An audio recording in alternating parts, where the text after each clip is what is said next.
conversation by IYC. The design of 50-meter yachts has undergone a remarkable transformation. What was once about grandeur and statement has shifted towards something far more intentional: space, light, flow, sustainability, and lifestyle. Today, a yacht isn't just a vessel. It's a private ecosystem, a floating home, a wellness retreat, a design laboratory. In this episode, we're joined by Managing Partner Monaco, Mathilde de Roffignac, to explore how and why that evolution has happened. Welcome, Mathilde. Thank you. So if you step aboard a 50-meter yacht built in the early 2000s and compare it to one that's been delivered today, what hits you immediately? I think the design of yachts had a massive evolution over the years.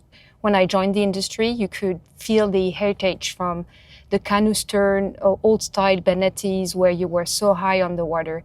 Now, when you step on board a 50-meter, it's a floating villa with direct access to the water. And so what feels dated versus what feels new? I think it's the shape of the aft mainly, because you can see this open space when you board a vessel with the swim platform versus indirect access to the water in the past that were simply due to limiting the water inflow of the waves on board. Mm-hmm. Do you think yacht use has changed also in that time frame?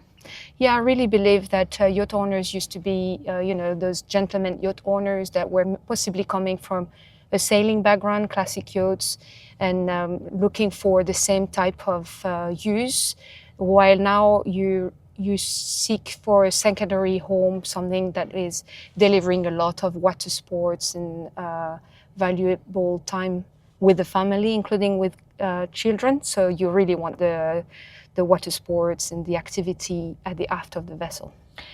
And so are owners designing yachts differently because they're using them differently? Yeah, I believe so, because you want to jump in the water, you want to get in your sauna, you want to have some family moments or possibly more times with a bit more social times, but all in one place. Do you believe that owners then are designing yachts differently because they're using them differently?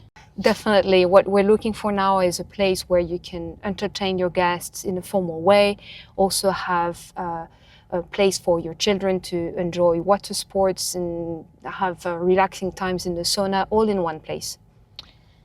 With the rise of charter, the popularity of charter, has that influenced how private yachts are being configured?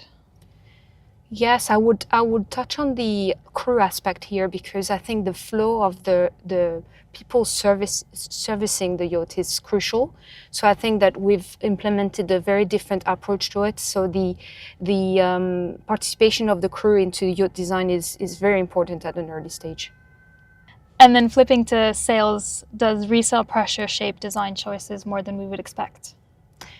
I think that this is an important aspect of the yacht broker role.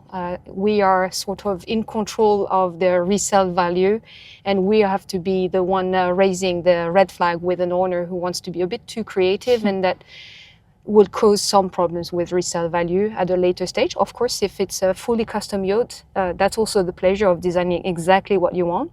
I've been on board a yacht with a paddle court. I think that not everybody is playing racquetball, so resale value for that yacht might be difficult. But hey, if it's what the owner wants, we follow that. But we're giving just guidelines and indications of what could be difficult. So it sounds perhaps there's a tension between engineering requirements and aesthetic ambition. With the 50-meter yacht range, what we are working with is something that is directed from regulatory requirements, because we are into that segment which is called under 500 gross tonnage. Mm-hmm. Gross tonnage is the volume of a yacht, and if you're under 500 gross tonnage, you're in a limit that allows for a bit less regulations. So it's a sweet spot for having a little bit lighter yacht management. The licenses for crew are easier, etc. So it's a difficult task for engineers to work within these regulatory boundaries, as it's limiting a little bit what you can do design-wise. Okay, and then flipping to technology, how much do you think technology is shaping design rather than perhaps simply supporting these changes? I would think that you have evolutions in the materials that are crucial to allow for evolution in design. The first thing that comes to my mind is the evolution of glass, because now we can do rounded shapes. We can also integrate glass into the structure, so the glass might not be structural, but it allows to have much bigger glass areas. So you can have windows at waterline level, or you can have 2-level windows, which are giving extra light and for sure a big plus into the design itself. Mm-hmm. And I guess in 2026 we really can't avoid the sustainability topic, at least a little bit. But are these systems or hybrid propulsion complicating the design vision? It will require more space for some areas of the engine room, for example, the batteries, etc. But at the same time, you win some space with the regular engines, so it can be a win-win. I think in the 50-meter, it can be just right the limit of implementing hybrid systems, because under that size, it will be too small.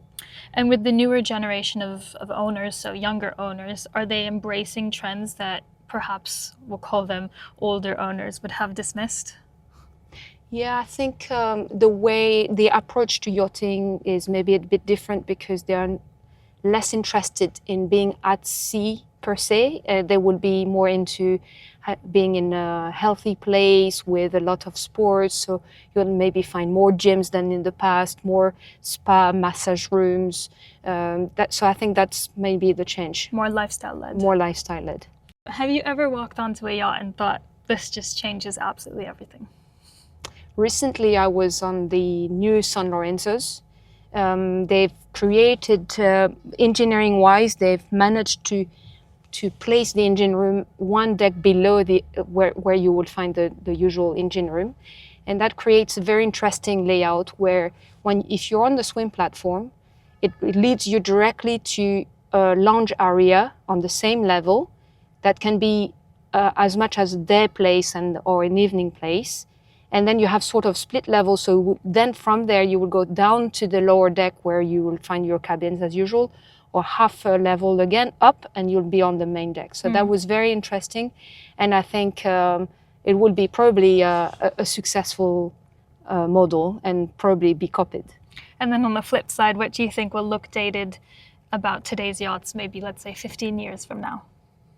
I thought about it recently looking at cars, because I feel that, at the moment, cars and yachts in consequence are a bit the same style, with a bit edgy, while we used to have more rounded shapes. And I don't know if in 15 years it will still be trendy. And Mathilde, if you were designing a 50-meter yacht of your own purely for yourself, what would you prioritize? I think purely for myself, it would bear masts in the first place. But are there design features that you personally love that we maybe see less often on the market? I think that actually you see them a lot, including nowadays on tenders, those flipping balconies on the aft area of the yacht. That's really interesting, because you gain so much space close to the water. Again, I'm concentrating on the aft of the yachts, but I think it's the new place on 50 meters, because we elongated the yachts. So it's very interesting to see that you gain a lot of access to the water, and maybe you concentrate less on the sun deck. So it's not really an innovation, but I think this is a good place to concentrate on. From your experience, what advice would you give to someone who's commissioning their yacht today then? I think that what you need to start with is a bit of your specs. So what do I like? What is my experience with charter vessels maybe, or with yachts belonging to friends? What did I like? And come with your list of must-haves on board, and then take this to your yacht broker, who can really help you source the right shipyard, maybe with an existing design, semi-custom yacht, or go to different designers and then build your own yacht based on your full criteria. So build your pros and cons and then go see the experts. Exactly. We always want to reconnect with the sea when we're doing this podcast. So 5 quick fire questions for you. You can't overthink them. Are you ready? Okay. Sunrise or sunset at anchor? That stuff, I would say both, can I? Because of the light, that like very light blue light on the sea, that's just at both time of the day. Salt on the skin or sun on the face? Salt on the skin is quite nice. Warm Mediterranean breeze or Caribbean trade winds? The trade winds on the sailboats is quite nice because you can go anywhere at any time.